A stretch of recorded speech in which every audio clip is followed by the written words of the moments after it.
Okay, so from last time, either the paper that is in front of you from Monday or what was handed to you today.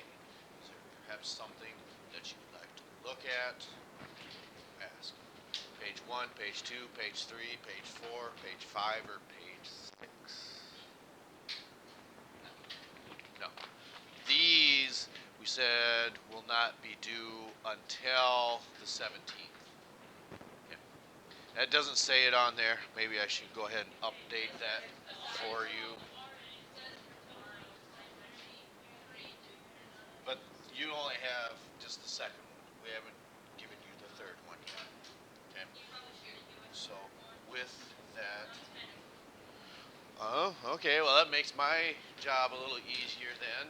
That's true, but I wouldn't really suggest that because I think for some of you when you catch on to this, okay, so do 9/7. Yeah. Okay. Okay. Yep. Okay. So as you look at that, or maybe we're good. I mean, that's I need input, so you give me the input, and we'll proceed forward.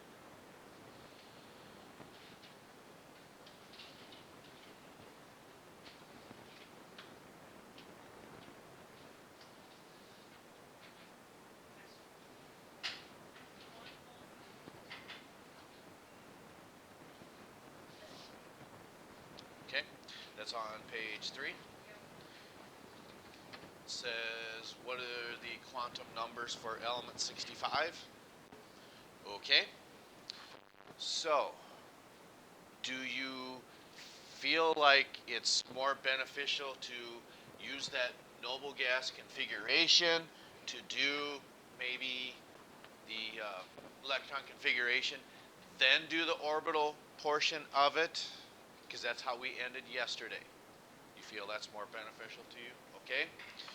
So, when we look at element 65 then, what noble gas core would you, it's not that you have to do, but what would be the most beneficial for you? Yeah, you go down, not up, okay? So, xenon, usually I say, are you asking us or are you telling us? You're telling us. Yes, okay. So that means we're already up to what number? The atomic number for xenon? Yep, 54. So remember, we are doing, I don't even know what element that is, 65. Terbium, okay? So, that's element 65. Okay, so, some presumptions that can be made. Once you find xenon, what period is xenon in? It's in the 5th period. And what block is xenon in? The P block. And then finally, what column in the P block? The 6th. So we know that the 5th period, the P block is full. So that tells you where you want to start on your slide rule. So what comes after 5P6? 6S2. Okay, then what? You're right. Okay, now with that, once you say 4F, okay, that means where do you go on the periodic table when you say the F block? Where's that located?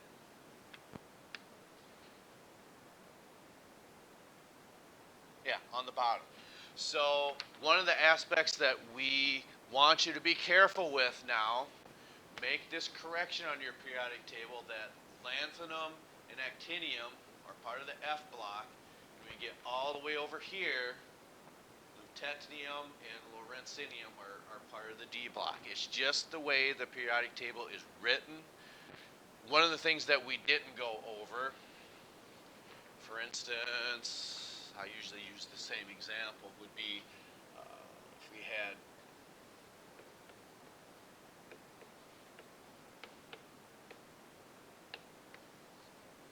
what do those all have in common? They're multiples of 3, so to simplify that, what do you typically do? You factor out a 3, and then you just do, right? I mean, that's one way that you could simplify it. What we're saying here, those activity series that you see down below in the F block, it's very much like factoring that out to make it to look simpler to read. That's why you see that on the bottom. Okay, that's the only reason. Otherwise, on this table, we had explained before, you put this F block in here, that moves these two all the way over here, and it would just be too congested to read this entire table. So that's why we factor that out and put that below. Okay, so that being said, we start on the 4F block. So that means we're down here. If you look at this table, or you could say we are down here. So what column in the F block is terbium? Okay, so as we write that in there, okay, what happens when you add these two exponents to your noble gas? You get 65, and that's what we're looking for. Now, the quantum numbers. Is that becoming a little more clear or clearer? One of them we should know right now. What quantum number do we know for sure right now just by writing this? We know what n is. N has a value of 4 because those last set of electrons fell in the 4th energy level. Okay? So, as we proceed forward, we need to find n, need to find L, need to find M, and we need to find S. Okay. So you correctly looked at this and said, okay, these electrons fell in the 4th energy level. N is 4. All right. L is going to be a given value on page 108. And if it falls in the F block, like you correctly said, L is assigned the number 3. Okay? Now, M can be any set of 7 possibilities because we say M is equal to whatever L was from a negative value to a positive value without skipping over what? Without skipping over 0. Okay? So horizontal lines going this way. The F block can hold how many? It can hold 14. So how many horizontal lines will we make? Because each one of them can hold 2. There's going to be a possibility of 14. Divide that by 2 to give us 7.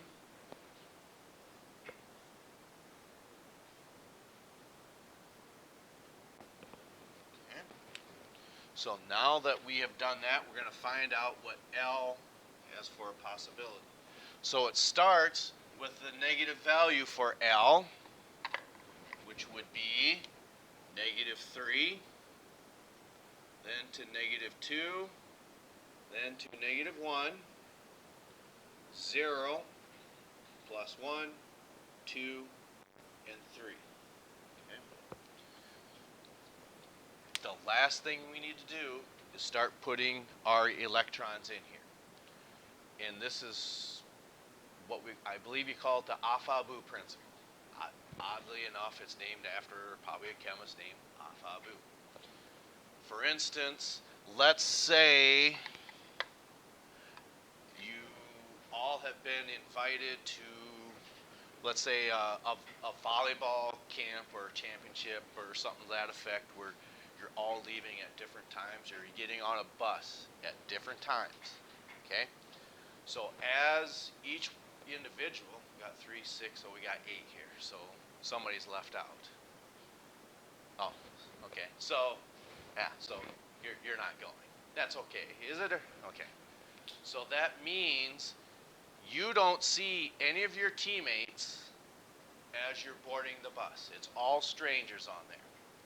So, as you're boarding this bus, these are all your bus seats that you see on there. So, if you don't recognize someone, are you going to sit by them? Do you think? No, probably not. So, we call this the bus seat.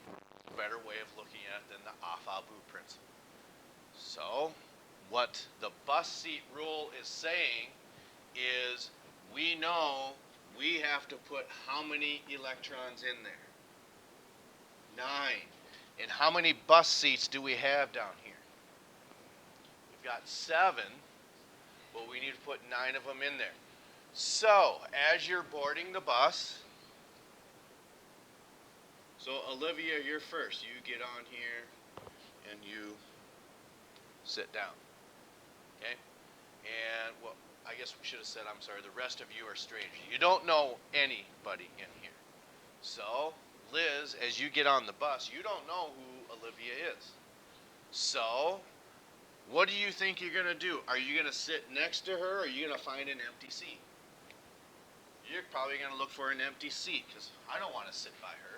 I don't know. Doesn't like the hair or make up your own minds what that could possibly be. Okay?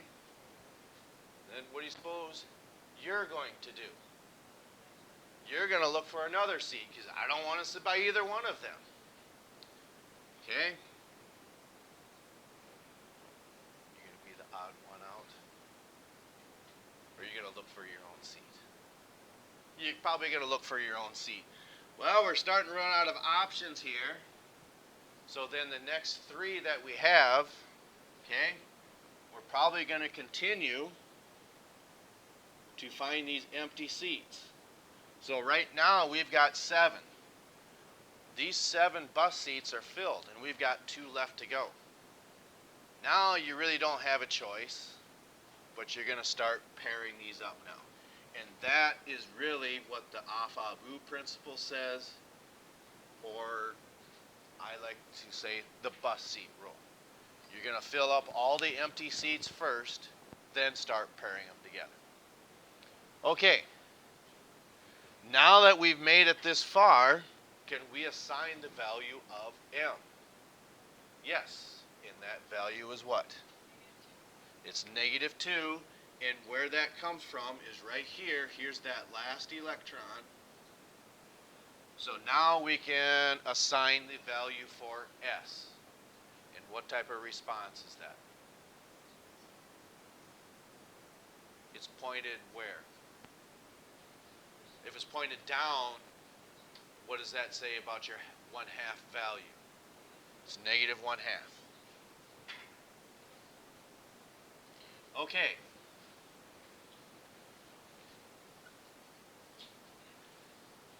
So very quickly, this is where these quantum numbers are coming from. Looking from your configuration, the last set of electrons fell in the F block, the 4th energy level. So the energy level is 4, so that's where N comes from. F is an assigned value. If it's S, it's 0. If it's P, it's 1. If it's D, it's 2.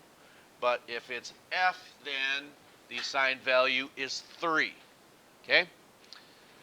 Then you need to write this down. What M is going to equal, again, is that positive or -2 positive value of whatever L was. So L was 3, so that's why we put -3 in there. And it goes all the way up to +3 without skipping over that guy. Without skipping over 0. So here's N. This one's given. This is your range from the negative to the positive value without skipping over 0. And that's the response you get. It's pointed down, so it's negative 1/2. And that's why you see so many of these examples that you're going over. Eventually, one of the things,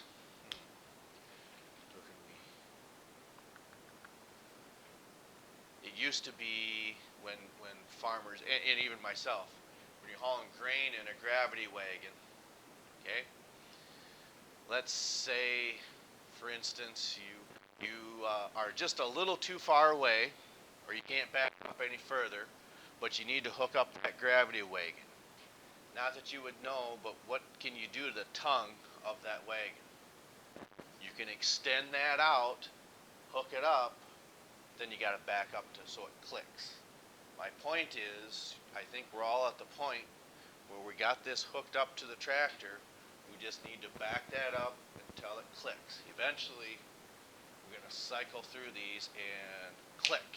The light switch is going to go on, and it's going to be, you're not going to look back and say, God, this was really easy. You may look back and say, it was difficult, but I finally got a good handle on this. Is that anybody in here? 1, 2. So for those of you who are maybe kind of struggling a little bit, see those who got their hands up. They can certainly help you with this. So if I was a betting man, these are probably the most difficult portions. Not the bore models where you're doing things like this. Maybe that's pretty simple. It's not the configurations. It's these that are the most difficult. Would that be a fair presumption? Okay, would you like to ask one more question, or do you want to work on these on your own time?